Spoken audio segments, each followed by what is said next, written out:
The gaming industry gets a passing grade on the latest gaming report card. Dr. David Walsh and the National Institute on Media and the Family found gaming companies are adhering to ratings and cracking down on kids trying to buy games they're not old enough to buy, though how those video games affect kids, and adults for that matter, is up for debate. Tonight in the Extra, a new project that's providing a very different view of gamers. It started as a video art project to gauge the influence of games on children.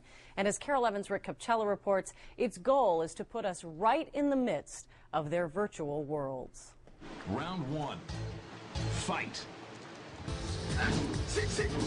The concept here is stunning for its simplicity and its voyeuristic imagery, offering an intimate look into the faces of so many children immersed in video games.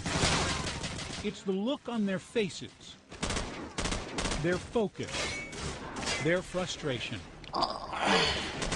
I'm interested in how people interact with things that aren't real. Robbie Cooper has built a career as a photojournalist, documenting the realities of our world everywhere from GQ magazine to the Daily Mirror to the Sunday Times of London.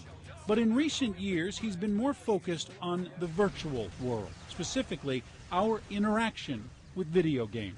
The emotion is real, the sensation is real, but what they're responding to is completely unreal. These kids are playing games like Grand Theft Auto and Call of Duty, but Cooper hasn't recorded any of these images, just the faces of the children and the sounds of the game. I mean, I see my job as making powerful imagery and of kind of approaching something in a new way.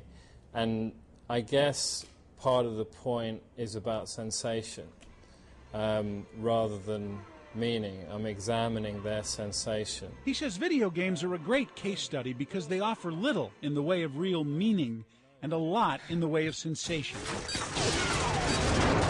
It's the physical jolt of the boy with the gun and the gamer who never blinks, causing tears to stream down his face every time he plays. I think it's really interesting that, you know, something like a function like blinking should be kind of disabled by the level of immersion that he's experiencing.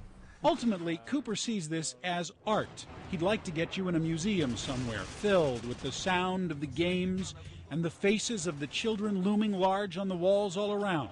How do you feel about bullets? Cooper maintains the sensation these kids are having is as obvious as the expression on their face. That's up for some debate. At least Suzanne Jones, who studies nonverbal communication at the U, would like you to think so.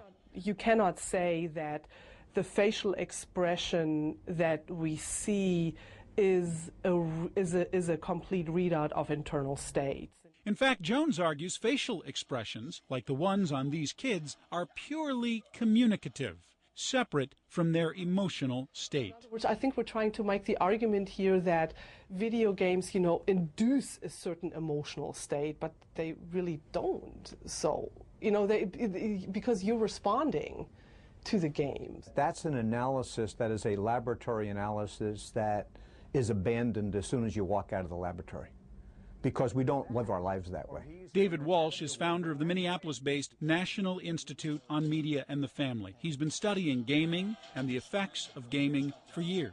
We live our lives interacting with people all of the time, reading their expressions and counting on the fact that our interpretations of those expressions are right almost all the time. Walsh says there have been countless studies, including monitoring gamers with brain scans that show the anger and arousal sectors of the brain activate when the gamer is gaming. So you've literally seen beyond the facial expression. Absolutely. In other studies. Absolutely. These games arouse emotions. And of course that's what makes sense, because that's why people would play them, because they're emotionally engaging. The debate is what Cooper insists he's after. He's not trying to drive a point. He says he's not trying to make a statement. He wants you to go on his ride. And in the end, he hopes it helps inform your opinion. Rick Capcella, KARE 11 News. It is hard to look away, isn't it, from all those faces? Some of Cooper's work was featured last weekend in the New York Times Magazine. We have a link to that at our website, KARE11.com. Next year, Cooper will partner with a university in the UK to make immersion more of a psychological study.